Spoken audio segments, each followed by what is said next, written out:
오늘은 니체의 도덕의 계보 중 제2 논문을 읽어보도록 하겠습니다.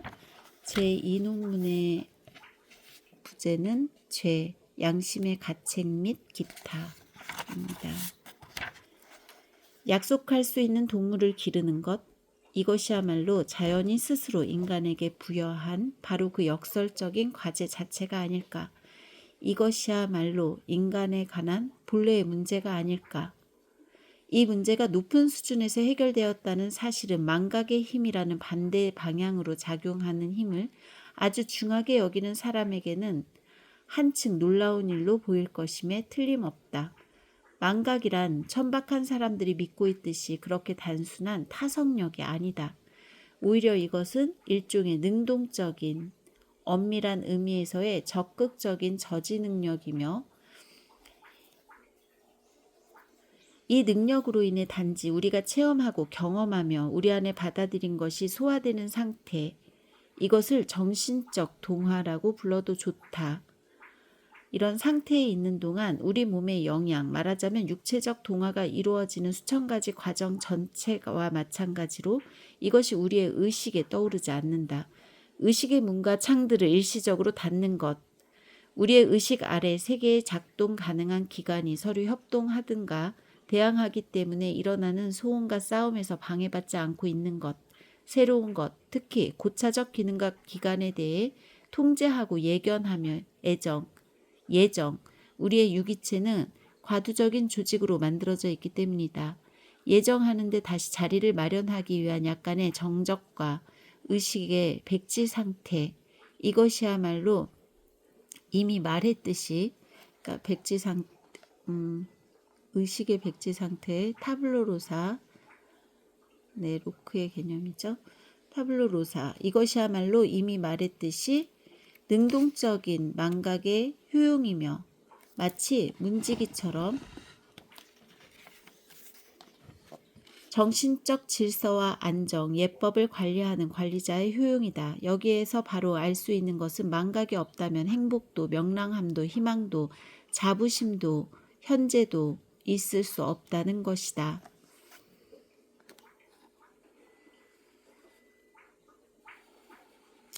이러한 저지장치가 파손되거나 기능이 멈춘 인간은 소화불량 환자에 비교될 수 있다. 비교할 만한 것 이상이다. 그는 그 무엇도 해결할 수 없다. 이러한 망각이 필요한 동물에게 망각이란 하나의 힘, 건강의 한 형식을 나타내지만 이 동물은 이제 그 반대 능력, 즉 기억의 도움을 받아 어떤 경우, 말하자면 약속해야 하는 경우에 망각을 제거하는 기억을 길렀던 것이다. 이것은 결코 한 번 새겨진 인상을 다시 벗어날 수 없다는 수동적인 상태가 아니며 단순히 한 번 저당 잡힌 말을 마무리할 수 없다는 소화불량도 아니고 오히려 다시 벗어나지 않으려는 능동적인 의욕 상태, 일단 의욕한 것을 계속하려는 의욕, 즉 본래적인 의지의 기억인 것이다. 따라서 근원적인 나는 하고자 한다, 나는 하게 될 것이다와 의지의 본래적인 분출, 그 의지의 활동 사이에는 새로운 낯선 사물과 상황, 심지어는 의지적 행위 자체인 하나의 세계가 이러한 의지의 긴 연쇄고리를 뛰어넘지 않고도 아무 걱정 없이 끼어들 수 있게 된다. 그러나 이 모든 것의 전제가 되는 것이 무엇이란 말인가? 이와 같이 미래를 미리 마음대로 처리하기 위해 인간은 필연적으로 일어나는 사건을 우연적인 사건과 구분하고 인과적으로 사고하며 먼 옛날의 일을 현재의 일처럼 보고 예견하며 무엇이 목적이고 무엇이 그 목적의 수단인지 확실히 결정하고 대략 계산하며 산출할 수 있는 방법을 배웠어야만 하지 않는가. 약속하는 인간이 그렇게 행동하듯이 결국 그러한 방식으로 스스로의 미래를 보증할 수 있기 위해서 인간 자신은 우선 스스로 자기 자신의 관념에 대해서조차 예측할 수 있고 규칙적이며 필연적인 존재가 되었어야 하는 것이 아닌가. 바로 이것이야말로 책임의 유래에 관한 오랜 역사이다. 약속할 수 있는 동물을 기른다는 저 과제는 우리가 이미 이해한 것처럼 그 조건과 준비로 우선 인간은 어느 정도까지는 필연적이고 같은 모양으로 서로 동등하게 규칙적으로 따라서 예측할 수 있게 만드는 좀 더 상세한 과제를 함축하고 있다. 내가 풍습의 윤리라고 부른 저 거대한 작업 아침롤 9, 14, 16절을 참조할 것. 인류가 지속되는 오랜 세월 동안 인간이 자기 자신에게 행한 본래적인 작업, 즉 인간의 역사 이전의 작업 전체는 비록 그것에 또한 너무나 많은 냉혹함, 포악, 우둔함과 무지가 포함되어 있다 하더라도 이 점에서는 의미가 있는 것이며 대단히 정당한 것이 된다. 인간은 풍습의 윤리와 사회적 강제라는 의복에 힘입어 실제로 예측할 수 있게 만들어졌다. 이에 반해 우리가 거대한 과정의 종점, 즉 나무가 마침내 그 열매를 무르익게 하고 사회성과 풍습의 윤리가 무엇에 이르는 수단에 불과했다는 것이 마침내 드러나는 지점에 서서 본다면 우리는 그 나무의 가장 잘 익은 열매로 주권적 개인을 발견하게 될 것이다. 이는 오직 자기 자신과 동일한 개체이며 풍습의 윤리에서 다시 벗어난 개체이고 자율적이고 초윤리적인 개체. 왜냐하면 자율적과 윤리적은 서로 배타적이기 때문이다. 즉 간단히 말해 약속할 수 있는 자기 자신의 독립적인 오래된 의지를 지닌 인간이다. 그와 같은 인간 안에서 마침내 성취되어서 자기 안에서 육화된 것에 대해 온갖 근육을 경련시킬 정도로 자부하는 의식이, 본래의 힘과 자유에 대한 의식이, 인간 일반에 대한 완성된 감정이 보인다. 실제로 약속할 수 있는 자유롭게 된 인간, 이러한 자유 의지를 지배하는 자, 이러한 주권자, 그는 약속을 할 수 없으며 자기 자신조차 보증할 수 없는 모든 사람에게 자기가 얼마나 뛰어났는지를, 얼마나 많은 신뢰와 두려움과 경외심, 그는 이 세 가지를 모두 받을 만한 가치가 있다. 두려움과 경외심을 불러일으키는지 어찌 모를 수 있겠는가. 이렇게 자기 자신을 지배하는 것과 더불어 환경을 지배하는 것도, 그리고 자연과 의지가 모자라 신뢰할 수 없는 모든 피조물을 지배하는 것도 필연적으로 그에게 맡겨져 있다는 것을 어찌 모를 수 있다는 말인가. 자유로운 인간, 즉 오랫동안 지속되어 부수기 어려운 의지를 소유한 자는 이렇게 소유할 때 또한 자신의 가치 척도가 있다. 그는 자신을 기준으로 하여 타인을 바라보며 존경하기도 하고 경멸하기도 한다.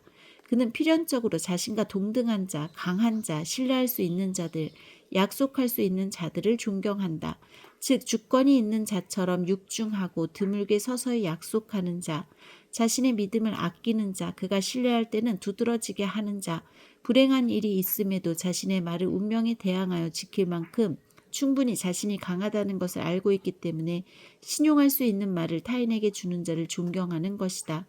또한 필연적으로 그는 약속할 수 없으면서 약속하는 허약 체질의 경솔한 인간에게는 발길질을 해댈 것이며 입에 약속을 담고 있는 그 순간 이미 약속을 깨버리는 거짓말쟁이에게는 응징의 채찍을 가할 것이다. 책임이라는 이상한 특권에 대한 자랑스러운 인식, 이 희한한 자유에 대한 인식, 자기 자신과 운명을 지배하는 이 힘에 대한 의식은 그의 가장 밑바닥 심연까지 내려앉아 본능이, 지배적인 본능이 되어버렸다. 만일 그 스스로 이에 대한 한 단어가 필요하다고 가정한다면 이것을, 이 지배적인 본능을 무엇이라 부르게 될 것인가. 그러나 의심할 여지 없이 이 주권적 인간은 그것을 양심이라고 부른다. 자신의 양심이라고? 우리는 여기에서 최고의 거의 기이한 모습으로 접하게 되는 양심이라는 개념의 배후에는 이미 오랜 역사와 형태의 변천이 있다는 것을 미리 짐작할 수 있다. 자기 자신을 더욱이 긍지를 가지고 보증할 수 있는 것, 또한 자기 자신을 긍정할 수 있다는 것, 이것은 이미 말했듯이 하나의 잘 익은 열매이며 또한 만숙한 열매이기도 하다. 이 열매가 얼마나 오래 떫고 신체, 나무에 매달려 있어야만 했던가. 그리고 훨씬 오랫동안 그러한 열매는 전혀 볼 수가 없었다. 분명히 모든 것이 나무에서 준비되었고 바로 그 열매가 성숙하기 위해 성장해 갔음에도 그 누구도 그 열매를 약속할 수 없었을 것이다. 어떻게 인간이라는 동물의 기억을 만들 수 있을까? 어떻게 부분적으로는 우둔하기도 하고 부분적으로는 멍청하기도 한 이 순간적인 오성, 이 망각의 화신에게 언제나 기억에 남는 인상을 각인할 수 있겠는가? 누구나 생각해 볼 수 있듯이 이러한 태교적부터 내려오는 문제는 부드러운 대답과 수단으로는 해결되지 않았다. 아마 심지어는 인간의 역사 이전 시기 전체에서 인간의 기억술만큼 더 무섭고 섬뜩한 것은 없을 것이다. 기억 속에 남기기 위해서는 무엇을 달구어 찍어야 한다. 끊임없이 고통을 주는 것만이 기억에 남는다. 이것은 지상에서 가장 오래된, 유감스럽게도 가장 오래 지속된 심리학의 주요 명제다. 오늘날까지도 지상에서 인간이나 민족의 생활 속에 장엄, 진지함, 비밀스러움, 우물한 색조가 있는 곳에서는 어디서나 일찍이 지상 모든 곳에서 약속하고 저당 잡히고 서약을 할 때 얼마간의 공포가 영향을 끼친다는 사실을 사람들은 말하고 싶을지도 모른다. 과거가 가장 오래 지속되고 깊이가 있으며 냉혹한 과거가 우리가 진지해질 때 우리에게 숨결을 불어넣어 우리 안에서 용솟 숨쳐 오른다. 인간이 스스로 기억을 만들어야 할 필요가 있다고 여길 때 피나 고문, 희생 없이 끝난 적은 없었다. 가장 소름 끼치는 희생과 저당, 첫 아이를 바치는 희생도 여기에 속한다. 가장 혐오스러운 신체 훼손, 예를 들면 거세, 모든 종교 의례 가운데 가장 잔인한 의식 형태, 모든 종교는 이 가장 깊은 근거에서 잔인성의 세계다. 이 모든 것의 기원은 고통 속에 가장 강력한 기억의 보조수단이 있음을 알아차린 저 본능에 있다. 어떤 의미에서는 금욕주의 전체가 이에 속한다. 몇 개의 관념들은 지워질 수 없고 눈앞에 있는 것, 잊을 수 없는 고정된 것이 될 수밖에 없는데 이것은 이러한 고정관념들을 통해 신경과 지성의 전 조직에 체면을 걸기 위한 것이다. 금욕주의적 절차와 생활 형식들은 그 관념들을 그 외의 모든 관념과의 경합에서 떼어내어 잊을 수 없는 것으로 만들기 위한 수단이다. 인류가 기억에 남겨둔 것이 나쁘면 나쁠수록 인류의 관습의 모습은 더욱 무섭게 된다. 특히 형법의 냉혹함은 인류가 망각을 극복하고 사회적 공동생활의 몇몇 원시적 요건들을 순간적으로 감정과 욕망의 노예가 된 이러한 사람들의 기억 속에 자리 잡게 하기 위해 얼마나 많은 노력을 했는지 알 수 있는 척도를 제공해 준다. 우리 독일인들은 확실히 스스로를 특별히 잔인하고 냉혹한 민족이라고 생각하지 않으며 더군다나 특별히 경박하고 무의도식하며 지낸다고는 생각하지 않는다.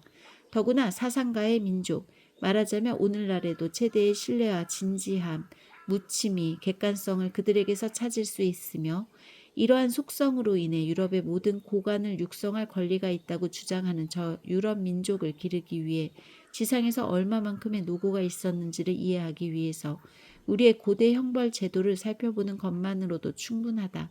이 독일인들은 자신의 천민적 근본 본능과 그에 뒤따르는 야수같이 거친 언행을 통제하기 위해 스스로 무서운 수단을 사용하여 기억하게 만들었다. 예를 들면 돌로 쳐 죽이는 형벌, 이미 전설이 되어 있듯이 맷돌을 죄인이 머리 위에 떨어뜨리는 수레로 사지를 찍어 죽이는 형벌, 형벌의 영역에서 독일의 천재가 가장 독자적인 창의성과 특이성을 발휘한 말뚝으로 꿰뚫어 죽이는 형벌, 말로 찢어 발기거나 밟아 죽게 만드는 형벌, 사지를 찢는, 범인을 기름이나 포도주로 삶는 형벌, 14세기나 15세기에도 행해졌다. 인기 있었던 살가죽 벗기는 형벌, 가죽금 만들기, 가슴에서 살점을 점여내는 형벌, 그리고 또 범죄자에게 꿀을 발라 이글대는 태양 아래 파리떼가 우글거리게 놓아두는 형벌 등 고대 독일의 형벌을 생각해보라. 그러한 모습이나 전례의 도움으로 사람들은 마침내 사회생활의 편익을 누리고 살기 위해 약속했던 일에 관한 대여섯 가지의 나는 원하지 않는다는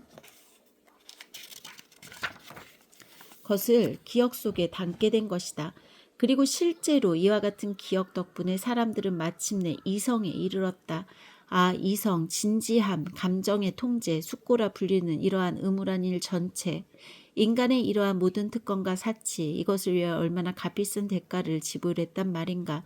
모든 좋은 것의 근저에는 얼마나 많은 피와 전율이 있단 말인가. 그러나 제의식, 전체적인 양심의 가책이라는 저 다른 의무란 사실은 도대체 어떻게 세상에 나타났단 말인가. 이 문제를 가지고 우리는 우리 도덕의 계보학자들에게로 되돌아가 보자. 다시 한번 말하거니와 아니 내가 아직 아무 말도 하지 않았던가. 그들은 전혀 쓸모가 없다. 5뼘 정도에 해당하는 단순한 현대적 경험만이 있을 뿐이다. 과거에 대한 지식도 없고 과거를 알고자 하는 의지도 없다. 더욱이 역사적 본능도 지니고 있지 않고 바로 여기에 필요한 제2의 시각도 지니고 있지 않으면서 그럼에도 불구하고 도덕의 역사를 연구하고자 한다. 그러한 역사로 끝나는 것은 당연한데 이것은 단순한 진리를 다루기 어렵기 때문만은 아니다. 지금까지의 이들 도덕의 계보학자들은 예를 들어 죄라는 저 도덕의 주요 개념이 부채라는 극히 물질적인 개념에서 유래되었다는 것을 막연 하나마 생각해 본 적이 있었던가? 아니면 일종의 형벌이 일종의 보복으로 의지의 자유와 부자유에 관한 어떤 전제와도 전혀 무관하게 발전해 왔다는 것을 막연 하나마 생각해 본 적이 있었던가? 그런데 오히려 인간이라는 동물이 고의, 과실, 우연, 책임 능력과 그 반대 개념들을 매우 원시적으로 구분하기 시작하고 형벌을 측정할 때 이를 고려하도록 하기 위해서는 먼저 고도의 인간화의 단계가 필요할 정도였다. 오늘날에는 너무나 진부해졌고 겉보기에는 자연스럽고도 어찌할 수 없는 저 사상, 도대체 정의감이 어떻게 지상에 나타났는가라는 문제를 설명해야 하고 범죄자는 형벌을 받는다. 왜냐하면 그는 달리 행위할 수도 있었을 것이기 때문이다. 는 내용을 담지해야만 했던 사상은 극히 뒤늦게 달성된 인간의 판단과 추리의 교묘한 형식이다. 이 형식을 처음부터 있었던 것으로 잘못 여기는 사람은 고대 인류에 관한 심리학의 거친 손길로 폭행하는 것이 된다. 인류 역사의 오랜 기간을 통해 악행의 주모자가 자신의 행위에 책임을 져야 한다는 이유로 즉 오직 죄를 지은 자만이 벌을 받아야 한다는 전제 아래 형벌을 받았던 것은 아니다. 오히려 형벌은 오늘날 역시 부모가 아이들에게 벌을 주는 것처럼 고통스러운 피해에 대해 가해자에게 표출하는 분노에서 가해졌던 것이다. 그러나 이 분노는 모든 손해에는 그 어딘가에 등가물이 있으며 심지어 가해자를 고통스럽게 해서라도 실제로 배상받을 수 있을 것이라는 관념에 의해 억제되고 변용되었다.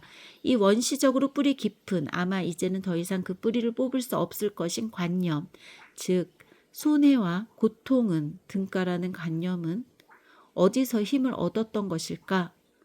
나는 이것이 채권자와 채무자 사이의 계약관계에 있다는 사실을 이미 밝혔다. 이 계약관계는 대체로 권리의 주체가 존재하는 것과 마찬가지로 오래된 것이며 그 입장에서 보며 다시 매매, 교환, 통상, 왕래라는 근본 형식으로 환원되는 것이다. 이러한 제약관계를 눈앞에 생생히 그려본다는 것은 물론 앞에서 언급한 것으로 처음부터 예상할 수 있는 것이지만 그러한 관계를 만들고 승인했던 고대 인류에 대해 많은 의혹과 저항을 불러일으킨다. 그러나 바로 이 관계에서 약속이 이루어지게 된다. 바로 이 관계에서 약속하는 자에게 기억하게 하는 것이 문제가 된다. 의심할 수 있는 것은 바로 여기가 냉혹함, 잔인함, 고통을 찾아내는 발굴장이 될 것이라는 사실이다. 채무자는 자신이 되갚을 것이라는 약속의 신용을 불러일으키기 위해서 자신이 한 약속의 진지함과 성스러움을 보증해주기 위해서 그리고 자기 자신에게는 상환을 의무나 책임으로 자신의 양심에 새기기 위해서 계약의 효력은 그가 상환하지 못할 경우 채권자에게 그가 그 외에 소유하고 있는 어떤 것, 그 밖에 그의 권한에 있는 것을 예를 들면 자신의 육체나 자신의 아내 혹은 자신의 자유 또는 자신의 생명 역시 저당 잡히는 것이다. 혹은 특정한 종교적 전제가 있는 곳에서는 심지어 자신의 축복이나 영혼의 구원까지도 마침내는 무덤 속의 평안까지도 저당 잡히는 것이다. 이렇듯 이집트에서는 채무자의 시체는 무덤 속에서도 채권자 앞에서는 안식을 얻을 수 없었다. 바로 이집트인에게서도 이러한 안식은 물론 중요한 의미가 있었다. 더구나 특히 채권자는 채무자의 육체에 온갖 종류의 능욕과 고문을 가할 수 있었다. 예를 들면 부채 액수에 적합해 보이는 크기만큼 그의 육체에서 살로 도려낼 수 있었던 것이다. 오래전부터 곳곳에서는 이러한 관점에서 사지 하나하나와 신체의 각 부분을 정확하게, 부분적으로는 무서울 정도로 세세하게 합법적으로 가격을 산정해왔다. 로마의 12표법이 그러한 경우 채권자가 잘라낼 수 있는 분량이 많고 적음은 중요하지 않다. 좀 더 많이 또는 좀 더 적게 잘라낼지라도 그것은 불법이 아니다 라고 선포했을 때 나는 이것을 이미 좀 더 자유롭고 좀 더 크게 계산하고 있는 로마의 법률관을 나타내는 증거이자 진보라고 생각한다. 이 배상 형식 전체의 논리를 명료하게 해본다면 이는 충분히 기묘하다. 등가는 다음과 같이 주어졌다. 즉 손해에 대해 적법적인 이익을 받는 대신 즉 금전이나 토지 어떤 종류의 소유물로 보상을 받는 대신 채권자에게는 배상이나 보상으로 일종의 쾌감을 누릴 권한이 주어졌다. 이는 자신의 권력을 무력한 자에게 마음껏 발휘할 수 있다는 쾌감이기도 하며 악을 저지르는 즐거움을 위해 악을 저지른다는 유욕적 쾌락이기도 하고 폭행을 즐기는 것이기도 하다. 이러한 즐김은 채권자의 사회적 지위가 높고 천할수록 더 높게 평가되며 채권자는 그것을 좀 더 높은 신분에 있는 자가 맛보는 좋은 한 입의 음식 아니 그 맛보기로 가볍게 여길 수 있었다. 채무자에게 형벌을 가함으로써 채권자는 일종의 지배권에 참여한다. 그리하여 마침내 그 또한 한 인간을 아래에 있는 존재로 경멸하고 학대할 수 있다는 우월감을 아니면 최소한 실제의 형벌권, 형벌 집행권이 이미 당국에 넘어갔을 경우에는 그 사람이 경멸당하고 학대받는 것을 보는 우월감을 한번 맛볼 수 있는 것이다. 보상이란 즉 잔인함을 지시하고 요구하는 권리를 가지고 있다는 데에서 성립한다.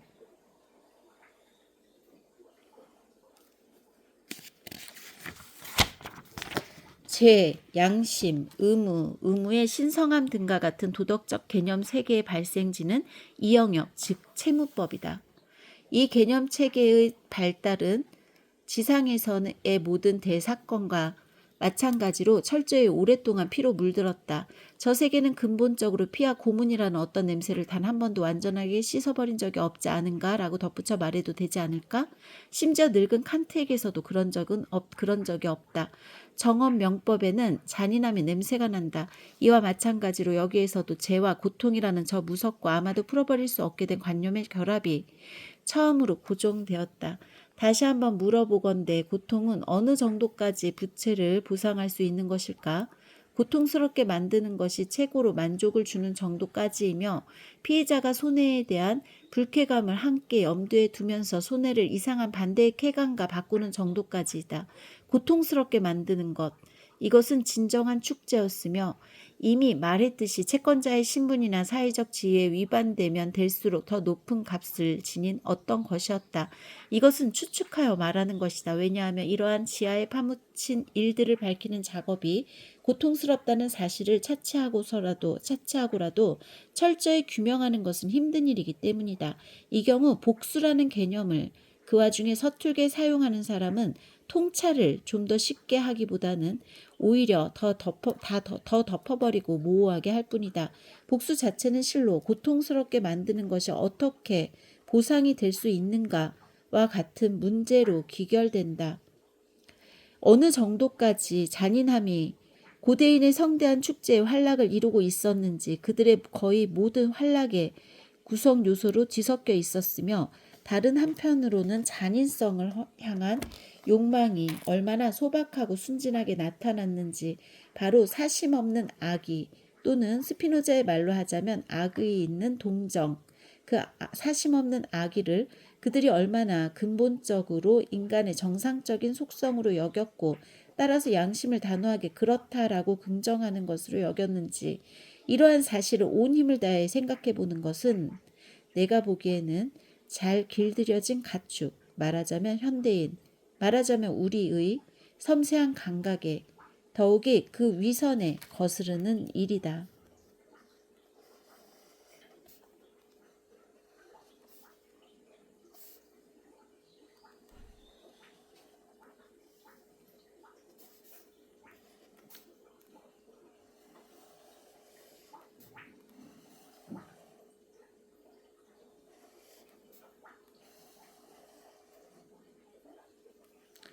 네. 사심없는 악의 또는 스피노자의 말로 하자면 악이 있는 동정, 이 사심없는 악의를 그들은 얼마나 근본적으로 인간의 정상적인 속성으로 여겼고 양심을 단호하게 그렇다라고 긍정하는 것으로 여겼는지 우리는 양심이라는 단어를 굉장히 쉽게 사용하지만 이런 사실을 온 힘을 다해 생각해 보지 않았죠. 근데 이렇게 이 양심이라는 것에 대해서 온 힘을 다해 생각해 보는 것은 그러니까 잘 길들여진 가축인 현대인인 우리의 섬세한 감각에 더욱이 그 위선에 그 감각적인 그 위선에 거스르는 일이다. 되게 생각해 볼 만하죠. 좀 더 깊이 있는 안목을 가진 사람은 아마 오늘날에도 역시 인간의 가장 오래되고 근본적인 이러한 축제의 활락을 충분히 인식할 수 있을 것이다. 선악의 저편 229절에서 그 전에 아침놀 18절, 77절, 113절에서 나는 고급 문화의 역사 전체를 일관되게 관통하는 그리고 어떤 중요한 의미에서 생각해 본다면 심지어 역사를 형성하기까지 하는 잔인함이 점점 더 정신화되고 신성화되는 것을 조심스럽게 지적했다. 어쨌든 사형 고문 이단자의 처형 없이는 가장 큰 규모의 제후의 결혼식이나 민족 축제를 생각할 수 없었고 또 주저하지 않고 자신의 악이나 잔인한 조롱을 쏟아낼 수 있었던 사람 없이는 귀족적 가정 생활을 생각할 수 없었다는 것은 그리 먼 이야기가 아니다. 공작 부인의 궁정에서 읽히고 있는 돈키호테를 떠올려보라. 우리는 오늘날 돈키호테의 어느 부분을 읽어도 혀의 쓰디쓴 맛을 느끼며 거의 고문당하는 듯한 가책을 갖는데 이는 저작자나 동시대인에게는 대단히 이상한 일이며 이해될 수 없는 일일 것이다. 그들은 이것을 책 가운데 가장 명랑한 책으로 전혀 양심의 가책 없이 읽었으며 이 책을 읽고 거의 죽도록 웃었다. 고통을 보는 것은 쾌감을 준다. 요즘 한참 핫했던 드라마 그 모자무사 모두가 자신의 무가참과 싸운다. 그래서 그 구교한이 이런 고통을 보는 것에서 쾌감을 얻는 자신의 비인간성에 대해서 이제 고민하는 그런 장면이 기억이 나네요. 네. 고통스럽게 만드는 것은 더욱 쾌감을 준다. 이것이 하나의 냉혹한 명제이다. 하지만 그 밖에도 아마 이미 원숭이도 시인하게 될 오래되고 강력한 너무나 인간적인 근본 명제이다. 왜냐하면 원숭이는 기이한 잔인함을 생각해 내므로써 인간을 이미 충분하게 예고하고 있으며 마치 인간의 서곡을 연주하는 것 같다고 설명되고 있기 때문이다. 잔인함 없는 축제란 없다. 인간의 가장 오래되고 긴 역사는 이렇게 가르치고 있다. 그리고 실로 형벌에서도 축제적인 것이 많이 있다. 덧붙이자면 나는 이러한 사상으로 삶의 권태라는 시끄럽고 삐걱삐걱 소리가 나는 나는 물방아에 우리의 염세주의자들이 새로운 물줄기를 대는데 도와줄 의도가 전혀 없다. 반대로 인류가 자신의 잔인함을 아직 부끄럽게 여기지 않았던 그때가 염세주의자들이 존재하는 현재보다 지상에서의 삶이 더 명랑했다는 사실을 충분히 입증해야만 한다. 인간에 대한 수치가 커져가는 상황에 따라 인간을 뒤덮고 있는 하늘의 어둠은 점점 더 확산되었다. 피로에 지친 염세주의적 눈길, 삶의 수수께끼에 대한 불신, 삶에 대한 구토에서 나오는 어른같이 찬 부정, 이러한 것들은 인류의 최악의 시대를 나타내는 표식이 아니다. 이러한 것들은 늪이 존재할 때 그에 속하는 늪의 식물들이 존재하는 것처럼 오히려 세상에 알려진다. 내가 생각하고 있는 것은 그 덕분에 인간이라는 동물이 결과적으로 자신의 모든 본능을 부끄럽게 여기게 된 병적인 유약화와 도덕화에 관한 것이다. 천사, 여기에서는 더 가혹한 용어를 사용하지 말자.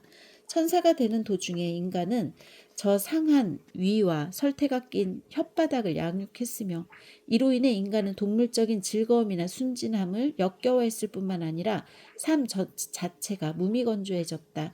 이렇게 해서 인간은 자기 자신 앞에서 때때로 코를 쥐고 서서 교황 이노센트 3세와 함께 비난하면서도 자신의 혐오하는 것의 목록을 만든다. 불결한 생식, 모태에서의 구역질나는 양육, 인간을 발육시키는 물질의 더러움, 지독한 악취, 치매 분비와 오줌과 대변의 배설, 고통이 언제나 생존에 반대하는 논증 가운데 첫 번째 논증으로 생존의 최악의 의문부호로 활보해야만 하는 오늘날, 이와는 반대로 판단했던 시대를 떠올려 보는 것이 좋으리라. 왜냐하면 사람들은 고통스럽게 만드는 것 없이는 지낼 수가 없었으며 그 안에서 최고의 매력을, 삶에 이르는 진정한 유혹물을 보았기 때문이다.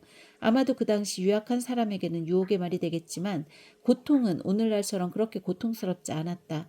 가장 훌륭한 체질을 가진 유럽인들도 거의 절망하게 하는 심한 내부 염증에 걸린 흑인들, 이들을 선사시대 인간의 대표로 본다면 흑인들을 치료해 본 적이 있는 의사라면 적어도 그런 결론을 내리게 될 것이다. 흑인들에게서 내부 염증의 고통은 유럽인이 겪는 정도는 아니다. 인간의 고통을 느낄 수 있는 감수성을 표시하는 곡선은 상층 문화에 속하는 10,000명 내지 10,000,000명의 상층부를 경험하자마자 실로 이상하게 갑자기 하강하는 것처럼 보인다. 그리고 나 개인도 지금까지 과학적 연구의 목적으로 해보용 칼로 연구된 모든 동물의 고통을 전부 합쳐도 한 명의 신경질적인 교양 있는 여성의 하룻밤의 고통에 비하면 전혀 문제가 되지 않는다는 것을 의심치 않는다. 게다가 아마도 잔인함에 대한 쾌감 역시 사실은 사라질 필요가 없을 것이라는 가능성도 인정할 수 있을 것이다. 다만 이 쾌감은 오늘날 고통이 더 심하다는 사정에 비추어 승화되고 섬세해지는 것이 필요하다. 그것은 말하자면 상상적인 것과 정신적인 것으로 번역되어 드러나고 그것들에게서는 가장 섬세하고 위선적인 양심에까지도 아무런 혐의를 일으키지 않을 만큼 오직 안심할 만한 명칭으로만 장식된 채 드러나야 할 것이다. 비극적 연민이란 그러한 한 명칭이며 십자가에 대한 향수라는 것도 또 하나의 다른 명칭이다.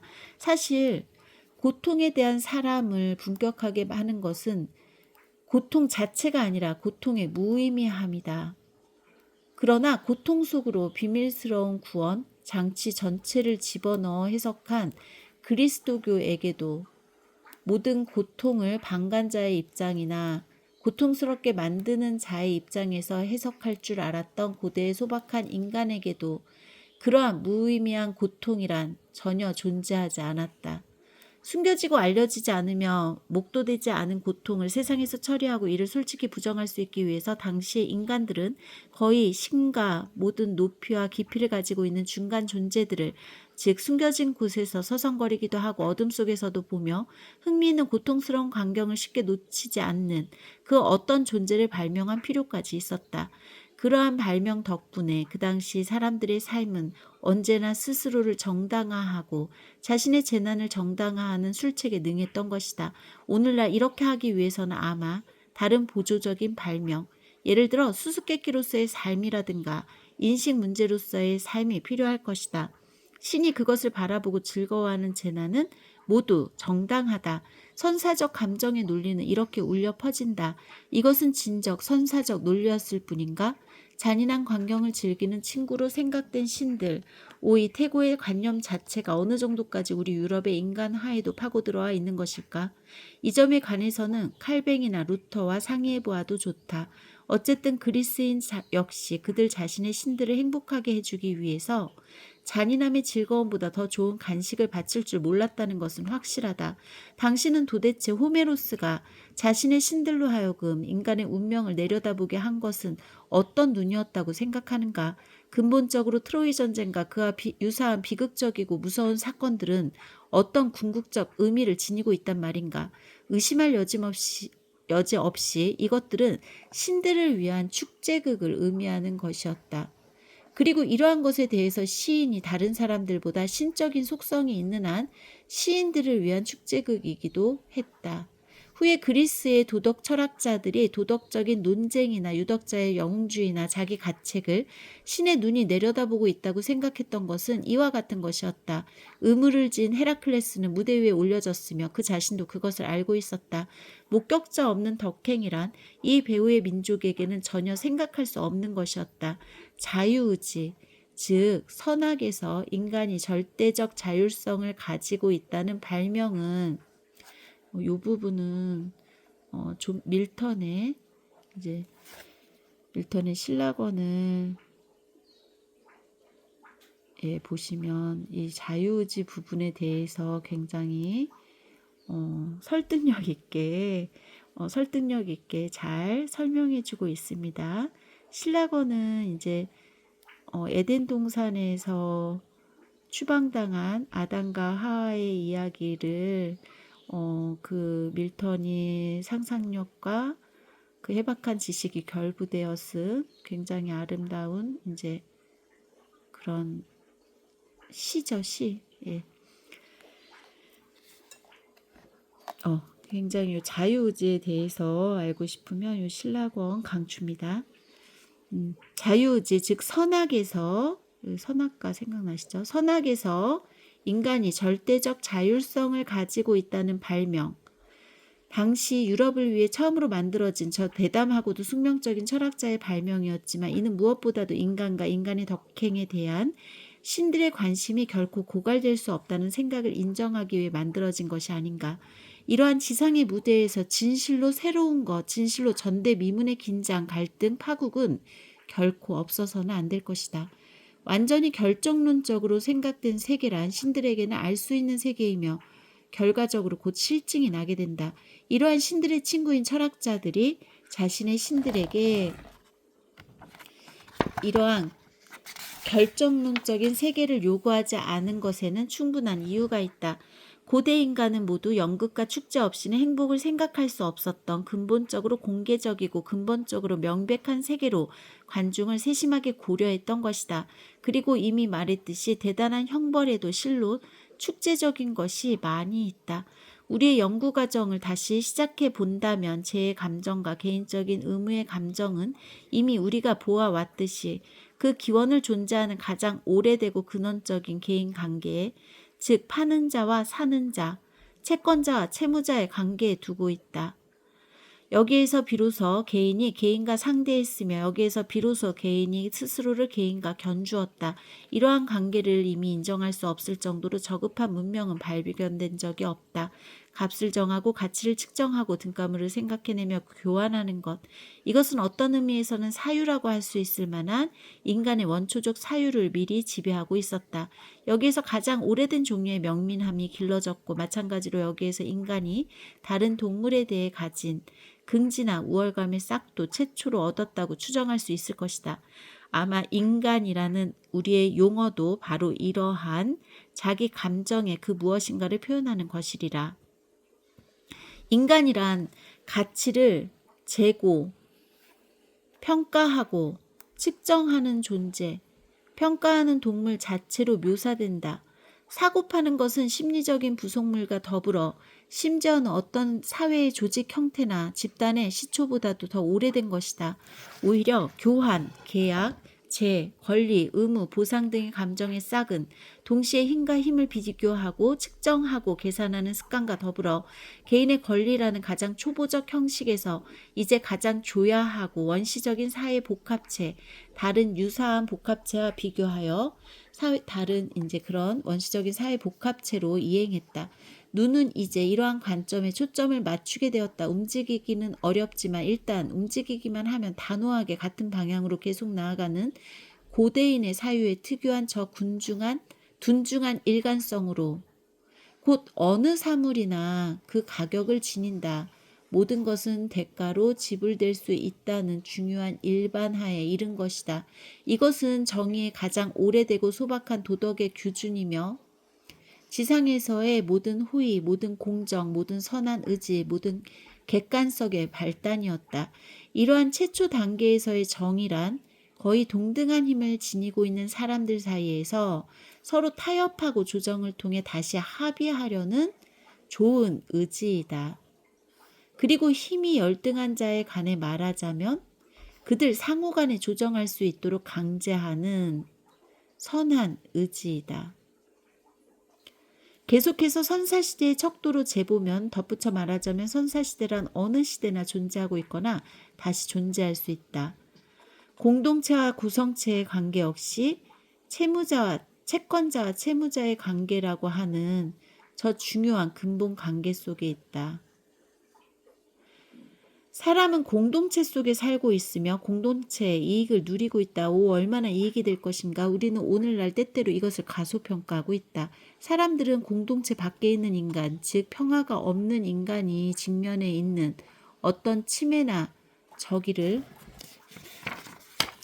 걱정하지 않고 평화와 신뢰 속에서 보호받고 보살핌을 받으며 살고 있다. 어떤 독일인은 비참이라는 말의 본래의 의미를 잘 알고 있다. 이와 같은 사람들은 바로 이러한 침해나 적의를 고려하며 자신을 공동체에 저당 잡히고 의무를 지게 되었다. 그렇지 않으면 어떤 일이 일어날 것인가? 공동체, 즉 기만당한 채권자는 예상할 수 있는 것처럼 가능한 한 변상을 시킬 것이다. 이 경우 가해자가 일으킨 직접적인 손해는 거의 문제가 되지 않는다. 직접적인 손해를 도외시하더라도 범죄자는 이제까지 그가 관계해온 공동체 생활의 모든 재산과 편리에 관련하여 무엇보다도 파괴자 전체를 기억하며 계약을 파괴한 자, 약속을 파괴한 자인 것이다. 범죄자는 그가 받은 돈으로 드러난 이익과 가부를 상환하지 않을 뿐만 아니라 심지어 채권자에게 폭력을 가하기까지 하는 채무자인 것이다. 그렇기 때문에 그는 이제부터 당연히 이러한 모든 재산과 이익을 상실하게 될 뿐만 아니라 오히려 이제는 이러한 재산이 얼마나 자신에게 중요한 것인가를 기억하게 될 것이다. 손해를 입은 채권자인 공동체의 분노는 범죄자가 지금까지 받았던 보호에서 야만적이며 법률의 보호밖에 놓인 상태로 그를 다시 되돌려보낸다. 공동체가 그를 몰아내는 것이다. 그리고 이제 그에게는 온갖 적의를 나타내도 된다. 이러한 문명화 단계에서 형벌이란 모든 권리와 보호뿐만 아니라 모든 은혜마저 상실했고 징후를 받으며 저항할 능력이 없어져 버린 굴복당한 적에게 취해지는 정상적인 조치를 단순히 모사한 것이며 흉내낸 것일 뿐이다. 따라서 모든 무자비와 잔인함에는 패배자는 가련하다는 군법과 전승 축제가 있다. 여기에서 분명히 설명되는 것은 역사 안에서 형벌이 나타날 때 그 모든 형식은 전쟁 자체, 전쟁의 재물을 바치는 의식을 포함하여 그 전쟁 자체가 부여했다는 것이다. 공동체는 힘이 강해짐에 따라 개인의 위법 행위를 더 이상 그렇게 중요하게 여기지 않는다. 왜냐하면 그러한 위법 행위는 더 이상 그 전만큼 공동체 전체가 존립하는 데 위험하고 전복적인 것으로 간주되지 않아도 되기 때문이다. 범죄자는 더 이상 평화가 없는 상태에 놓이거나 추방당하지 않게 된다. 더 이상 그 전처럼 제멋대로 일반의 분노를 개인에게 퍼부을 수 없다. 오히려 이제부터는 범죄자는 이러한 분노, 특히 직접적인 피해자의 분노 앞에 전체의 입장에서 신중하게 방어되고 보호된다. 먼저 범죄 행위를 당한 당사자의 분노를 진정시키기 위한 타협, 사건을 국한시켜 더욱 확산되고 일반화되는 관여나 동요를 예방하고자 하는 노력, 등가물을 찾아 소송 전체를 조정하려는 시도, 조정 작업, 특히 모든 범죄를 어떤 의미로든 변상할 수 있는 것으로 간주하고 최소한 어느 정도까지는 범죄자와 그의 행위를 분리하고자 하는 의지가 더욱 구체적으로 나타나는 것. 이것은 형법이 좀 더 장기적으로 발전되는 과정에서 더욱 명확하게 각인되는 특징들이다. 공동체의 힘과 자기의식이 커감에 따라 형법 또한 더욱 완화된다. 공동체의 힘이 약화되고 위기가 심화됨에 따라 그 엄격한 형식은 다시 드러나게 된다. 채권자는 좀 더 부유해질수록 좀 더 인간적이 되었다. 결국은 괴로움을 겪지 않고 얼마나 그 침해를 견딜 수 있는가 하는 것이 그의 부유함을 재는 척도이기도 하다. 그 사회의 가해자를 처벌하지 않고 내버려 두는 것, 이와 같이 사회를 위해 존재하는 가장 고귀한 사치를 허용할 수 있는 사회의 힘의 의식이라는 것도 생각해 볼 수 없는 것은 아니다. 그때 사회는 내 기생충이 도대체 나와 무슨 상관이 있다는 말인가? 살면서 번성하도록 놓아두자. 내게는 아직 충분한 힘이 있다고 말할 것이다. 모든 것은 변상될 수 있다. 모든 것은 변상되어야만 한다라는 명제로 시작된 정의는 잘못을 너그럽게 관용하며 지불할 능력이 없는 자들을 그저 방임함으로써 끝난다. 정의는 지상의 모든 선한 것과 마찬가지로 자기 자신을 지향하는 것으로 끝난다. 이러한 정의의 자기 지향, 이것이 어떤 미명으로 불리든지 사람들은 알고 있다. 이것이 자비이다. 그 자체로 잘 알려져 있듯이 이것이 좀 더 강한 자의 특권이며 더 잘 표현한다면 그가 가진 법의 저편이다. 정의의 기원을 완전히 다른 지반 위에서, 즉 원한의 지반 위에서 찾고자 하는 최근에 나타난 시도를 여기서 반박해보자. 심리학자들이란 원한 자체를 한번 정확하게 연구하려는 관심을 가져야만 한다고 할 때, 정의의 기원을 원한의 지반 위에서, 원한에서 찾고자 하는 최근의 시도를 여기에서 반박해보자. 예, 반박합니다. 심리학자들이란 원한 자체를 한번 정확하게 연구하려는 관심을 가져야 한다고 할 때 그 심리학자들에게만 머리 귓속말을 해보자. 즉, 이 원한이라는 식물은 오늘날 무정부주의자들과 반유대주의자들 사이에서 가장 아름다운 꽃을 피우며 더구나 향기는 다르지만 제비꽃처럼 언제나 남몰래 피어 있었다. 동일한 것에서는 언제나 반드시 동일한 것이 나타나야만 하듯이 그러한 집단 가운데 이미 때때로 그랬던 것처럼 앞에 제1논문 14절을 참조하라. 예, 이런 거 보고 싶으시죠? 요 한 권에 이제 선악의 저편과 도덕의 계보가 같이 들어있기 때문에 그리고 당연히 일론문이 들어있겠죠. 네, 참고하시고 싶으신 분들은 책세상에서 나온 선악의 저편, 도덕의 계보, 네, 이 책에 지금 도덕의 계보 중 제2논문 한 3분의 1쯤 읽을 수 있을 것 같습니다. 복수를 정의의 이름으로 신성시하려는 시도. 마치 정의란 근본적으로 단지 피해 감정이 발전한 것에 불과한 것처럼 복수를 정의의 이름으로 신성시하려는 시도와 복수와 더불어 반동적 감정을 요게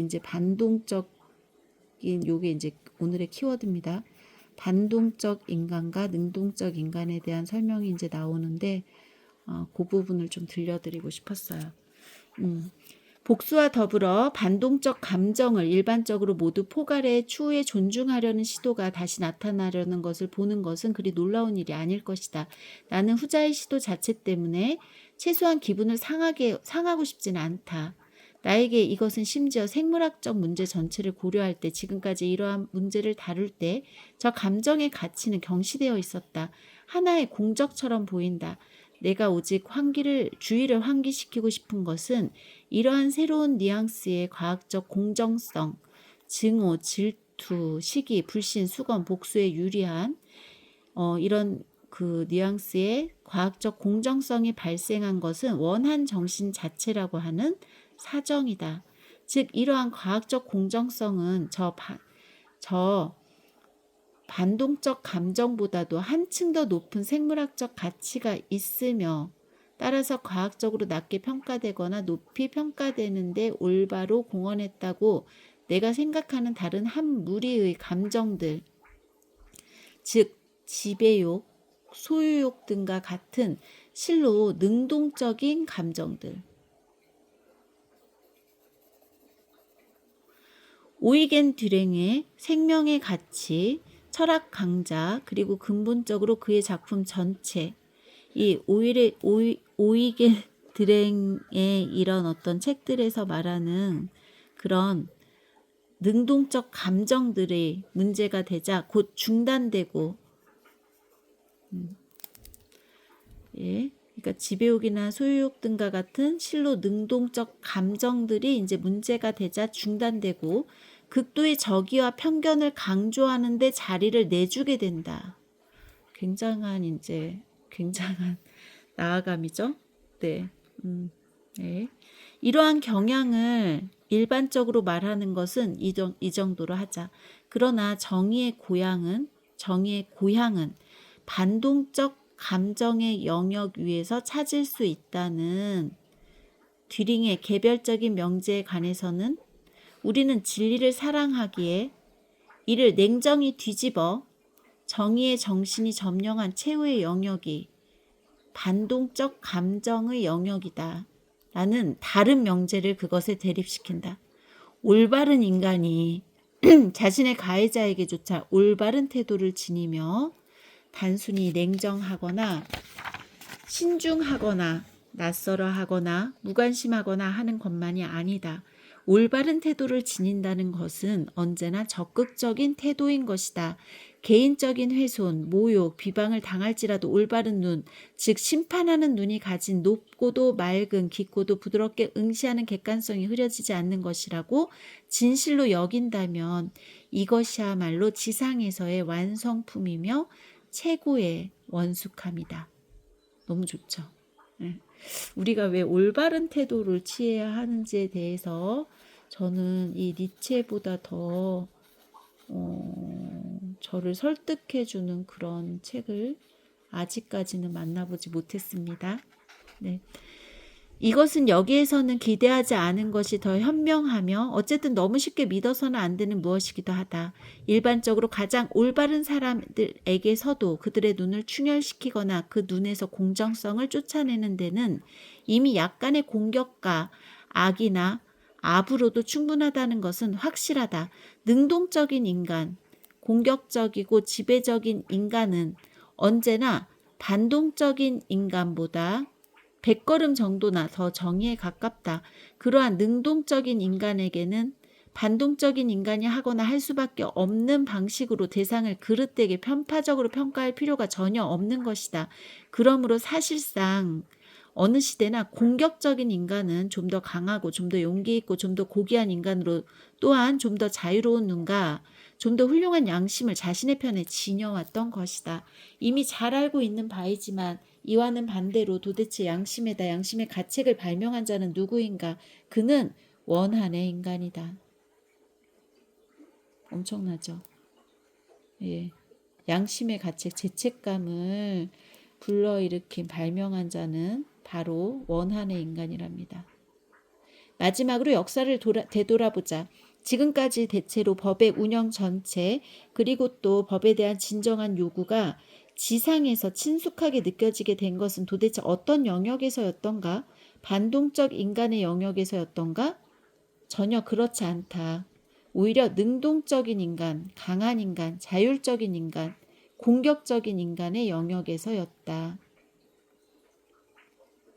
역사적으로 고찰해 볼 때 지상에서의 법은 위에서 말한 선동가를 불쾌하게 하는 말이 되겠지만 이 사람은 언젠가 복수설은 붉은 정의의 실마리처럼 내 모든 영과 노력을 관통해 왔다고 자신에 대해 고백한 적이 있었다.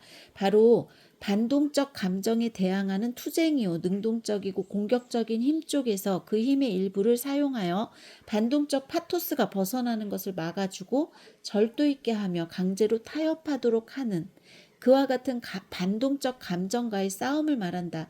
정의가 행해지고 올바로 유지되는 곳에서는 어디서나 더 강한 힘이 그에 예속된 더 약한 자들, 집단이든 개인이든 더 약한 자들에게서 불합리한 원한의 분노에 종지부를 찍는 수단을 찾는 것을 보게 된다. 그 수단은 때로는 원한의 대상을 복수의 손길에서 빼앗거나 때로는 복수 대신 그 편에서 평화와 질서의 적과 투쟁하기도 하고 때로는 타협을 생각하거나 제한하거나 경우에 따라서는 강요하기도 하며 때로는 손해의 확실한 등가물을 규범으로 삼아 이제부터는 원한이 이를 기준으로 결단코 보상하게 한다.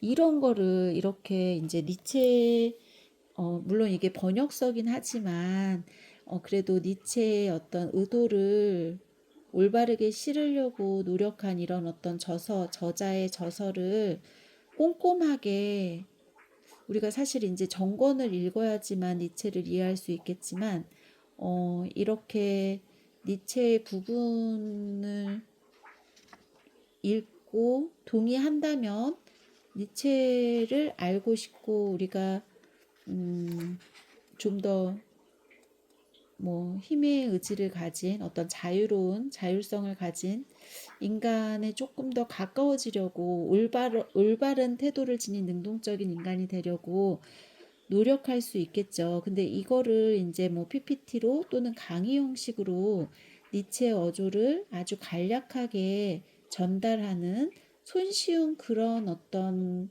콘텐츠나 아니면 그런 걸로는 그 강의를 준비하시는 분들은 물론 이제 니체의 저서를 통해서 많이 공부하고 만드신 분들이겠지만 니체의 의도를 왜곡되지 않게 그리고 우리에게 이보다 더 적확하게 알려줄 수는 감이 없을 거라고 생각합니다.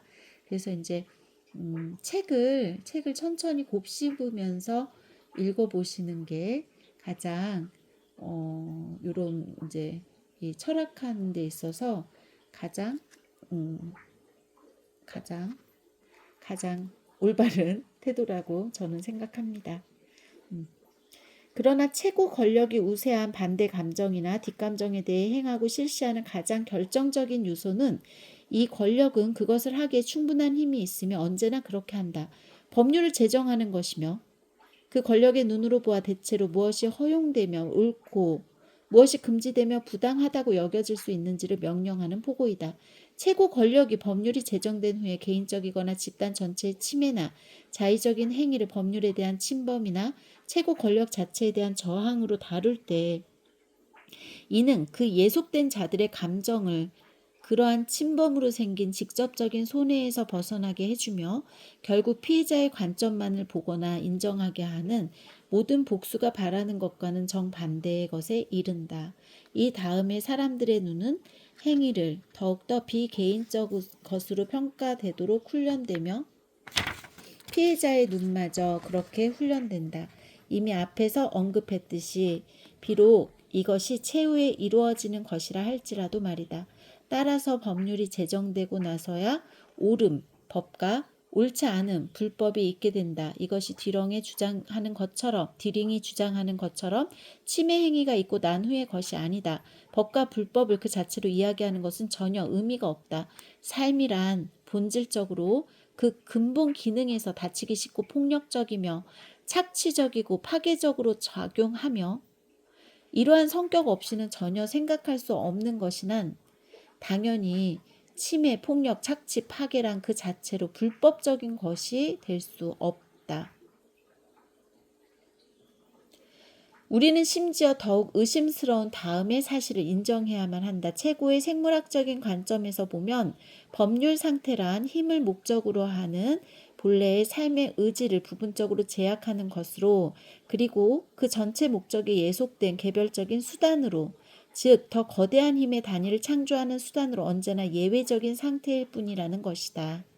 하나의 법 질서를 권력의 복합체의 투쟁에 사용되는 수단이 아니라 모든 투쟁 일반을 방지하는 수단으로서 절대 지상적이고 보편적인 것이라고 생각한다면 이는 각각의 의지를 동등한 것으로 생각해야 한다는 디링의 공산주의적 전범에 따르는 것이며 삶의 적대적인 원리이자 인간을 파괴하는 것이자 해체하는 것이 될 것이고 인간의 미래를 암살하려는 기도이며 피로의 증후, 허무에 이르는 사이길이 될 것이다. 이래서 이제 벌과 재, 양심의 가책에 대해서 쭉 더 나오는데 관심 있으신 분들은 꼭 한번 읽어보시기 바랍니다. 오늘 읽은 부분은 니체의 전집 책세상에서 발간된 니체 전집 14권 선악의 저편 도덕의 계보 중에서 도덕의 계보 제2논문 잠깐 맛보여 드렸고요. 페이지로 보면은 395쪽부터 지금 420쪽까지 그래서 25페이지 가량 읽었는데 예, 출판사 측에서도 양해해 주실 거라고 생각됩니다. 전체 책 페이지는 연보까지 하면은 예, 575페이지로 예, 만들어진 책이고요. 이 책세상에서 나온 니체 전집 중 14권 선악의 저편과 도덕의 계보, 우리가 죄와 벌, 옳고 그름, 양심의 가책, 그리고 어떤 정의라는 부분, 이런 어떤 도덕에 관해서 고민하시는 분들은 인문학적인 사유를 하시거나 뭐 영화 비평을 하시거나 아니면 드라마 분석, 요즘에 이제 모자무사에 관한 많은 해석들이 이제 막 나오고 있는 것 같던데요. 보진 않았지만 아마 니체가 얘기한 이런 부분보다 더 훌륭한 설명을 하신 분이 과연 있을까? 라는 생각을 하면서 예, 마치도록 하겠습니다.